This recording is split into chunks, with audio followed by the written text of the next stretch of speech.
Imagine living in a place so remote as this. Come the 1300s, the plague didn't really have an adverse effect on you, your family, your livelihood, despite perhaps wiping out up to 50% of Europe's population. And yet one day your very own ancestors in the same village, the same place, the same working lives would lose everything overnight, purely because of that same remoteness on this landscape. Well, the farmers, of course, you know, it was a bad time of the year. They had to sell all their stock, all their animals. In fact, have a look at this map, because this map really highlights the size of this settlement at one stage, in its long life housing up to 500 people here in this now barren landscape. We've gone from a thriving village since Doomsday Book times 1,000 years ago. You can map the population here, the employment, the economics, a gradual decline from the use of agricultural machinery, and then we just stop. Come 1943, they were given 41 days notice. They had to be out just before Christmas 1943. Welcome to the story behind the story of Imber.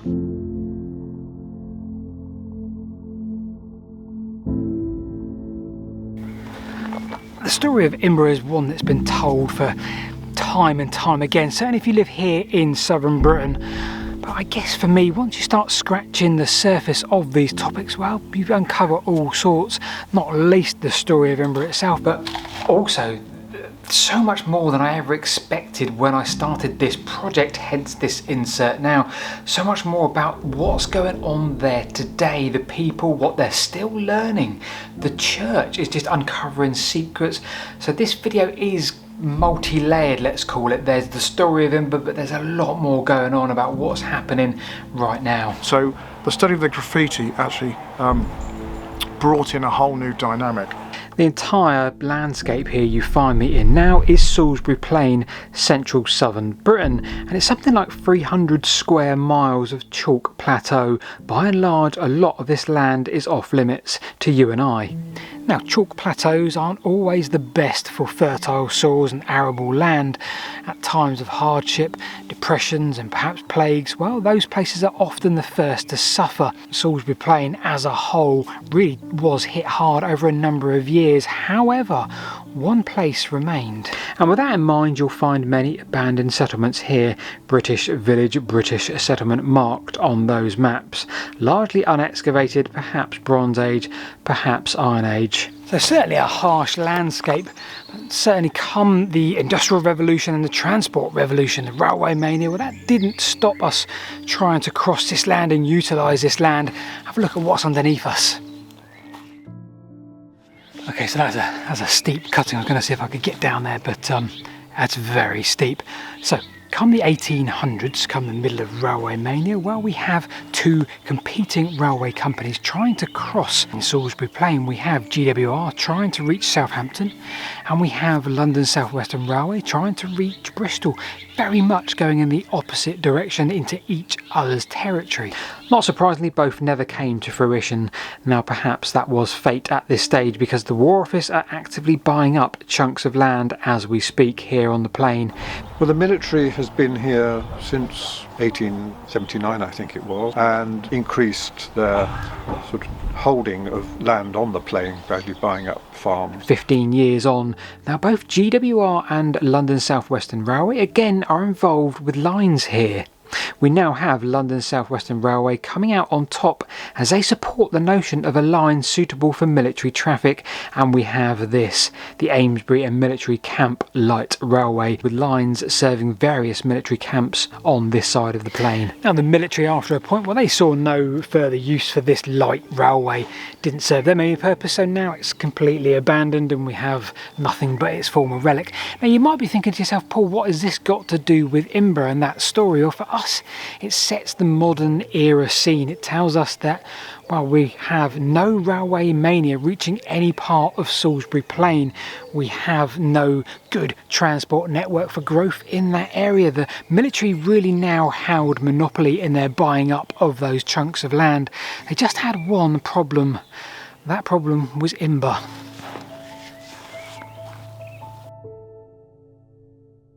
I'm Neil Skelton, and I used to work for the Church's Conservation Trust retiring in 2008. I took this on as a volunteer for a period of 10 years, and here I am still 17 years later. My interest goes back further to 1964 when I cycled here from Salisbury. The journey to Imber is always a curious one, whether you're taking one of their Imber bus days or whether you head in on a rare open day. Today we did just that. It's Easter time and the church is open, and therefore one of the main roads through is too. This western part of Salisbury Plain is constantly on red flags. As you head down into the village, into the wooded valley which greets you, you start to see and get a real feel for the remoteness here. Not only its position in the landscape, but also the drop down into the valley. It is remote, it's not often open, so people come. Quite a lot of people come each time it is open. I have asked people why, and they say, well, we think it's important to come because if we don't keep coming in droves, the military might just say, well, nobody visits, so why do we open the roads to the public? We might just as well close them up, because I'm sure it puts them to a lot of hard work. Having said that, I have had it on authority that because the military has to open the roads on certain days of the year, the fact that the church is open and we sort of control visitors to it does in fact do the MOD a favour. Life there in Imber was first marked as a recorded entity with an Anglo-Saxon charter of 976 AD, and we can't glean a lot from that, but what we can do, get a bit more information less than 100 years later from the Domesday Book, and we have an entry for Imber. Now, we've noted a number of households there, and we also note a number of slaves, and the land is held under the manor of Ralph of Mortimer. Now, evidence suggests that this place grew up on a much older settlement. We have Romano-British pottery finds, and further still we can go back into the Bronze Age, and of course even further back to the Neolithic with a few long barrows. But if we want to understand this place more between that first Domesday Book record and the present day, we often need to visit the centre of this village. Well, I'm Tony Hack. I run the Wiltshire Medieval Graffiti Survey. When we first started, we did all the CCT churches in Wiltshire, and this is one of them. And I'm Crystal Hollis, and I've recently done a PhD on historic graffiti, so I've been volunteering with Tony for a few years and basically come out and take notes and do some kind of data interpretation on what we find. The church now stands on the foundations of an earlier building dating from the 1100s, with the nave being rebuilt around the latter part of the 1200s. Further additions came thereafter, but not before one historical event that would devastate the population of Britain. June 1348, and a boat would arrive in Malcolm Regis. It was carrying the Black Death. Within a few months this swept across the nation, reaching London, Norwich and York by September. It's estimated that up to 7 million people lost their lives in England, but here in the desolate and almost self-contained isolation, well, Imber was, to the best of our knowledge, largely untouched. Imber, a community now expanding very quickly, all based around its community centre, the church. And we see the expansion of this church. We see the north and south aisles, we see the reconstruction of the nave roof, all sorts of bits. The porch is added as well. All of that between the event of the plague and 1400. The graffiti in the porch is the one that catches everybody's eye. That's the through point, that's the first thing they see. What we weren't prepared for was the amount, so we used artificial light to light it up. And then we did with the rest of the church, and we found lots of protective symbols, lots of memorialisations to people. And Neil Skelton, the curator of this church, who's looked after this church forever, said, would you like to go up the tower? And we weren't keen, you know, well, okay, I suppose, you know, at the end of the day. But we weren't prepared. We went up the tower, came back down, and we were trying to get out. That's what we were trying to do, you know. And all of a sudden, John, who's from Essex originally, went, yeah, there's a face here, right? And that stopped everybody, and it a big bottleneck, and it wasn't very comfortable. And then I spotted a face, and then it was our last going round. As our eyes got used to the dark, and we'd overcome our panic of being in a very narrow staircase and at height, and it unveiled all these different things. People started to see stuff, and I thought, right, or this one, whichever you're comfortable with. Yep. Wherever you're going to get a decent shot, look towards the window or just below the window. Just below the window there? Yes. Yep. You ready? God, look at that. And here we are. Oh, I see. The full length, high status light. Yep. This is the best of the bunch. It really is highly detailed.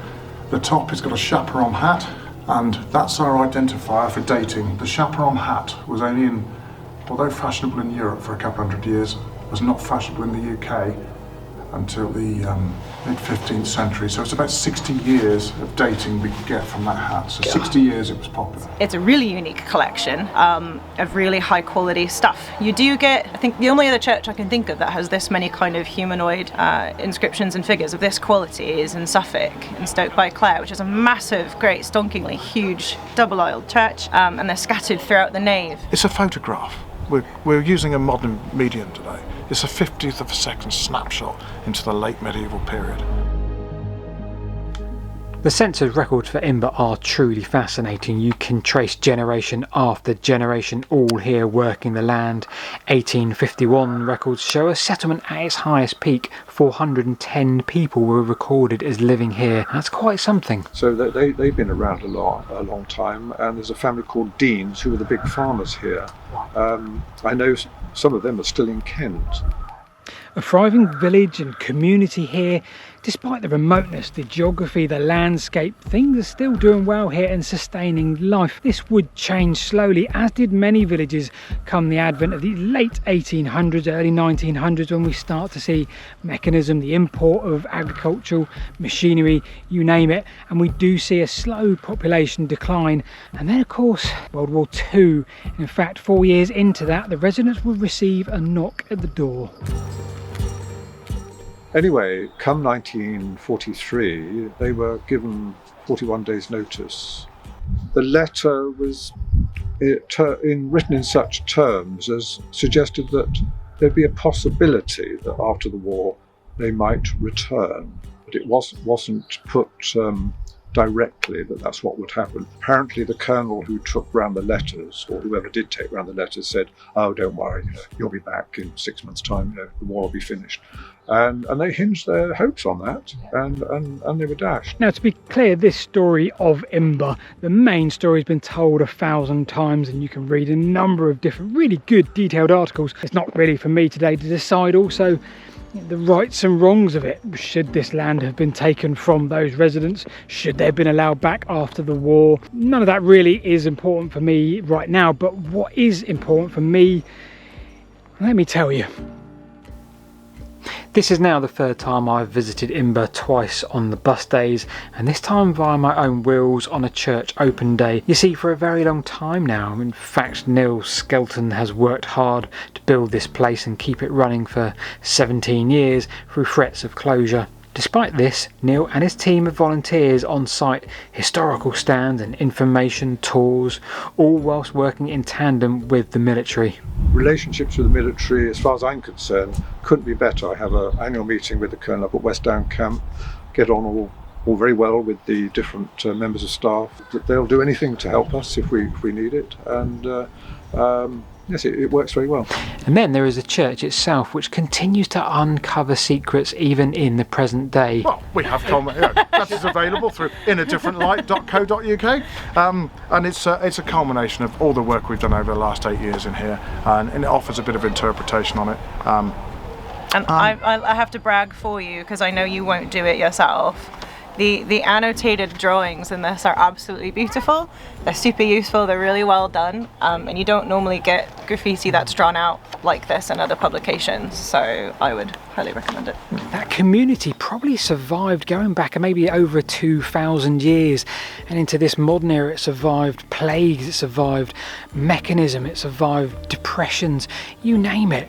That village prospered and thrived in those hard times, and yet perhaps due to a weird twist in fate, with two railway companies competing against one another to go far into each other's territories, they never actually made it. And perhaps that gave the military, or the War Office at the time, opportunity to snap up the land here, and ultimately it meant that the fate of Imber was sealed perhaps maybe in the early Railway Mania years. Right now, in this very modern era, if there's ever a case of making good of what you've got, well, that is certainly testament to Neil, Tom and the team back at Imber Church, because goodness me, they really get the numbers in and allow you to see what you wouldn't normally be able to see. So big thanks for them today. If you like this kind of content and you want a little bit more, perhaps some behind the scenes, where we've got a Patreon or YouTube members community, go click on that if you'd like some more. But in the meantime, thanks to all the people that helped out with this video, it means a lot. I'll put some good juicy links below. Click subscribe, click like, and we'll see you this time next week.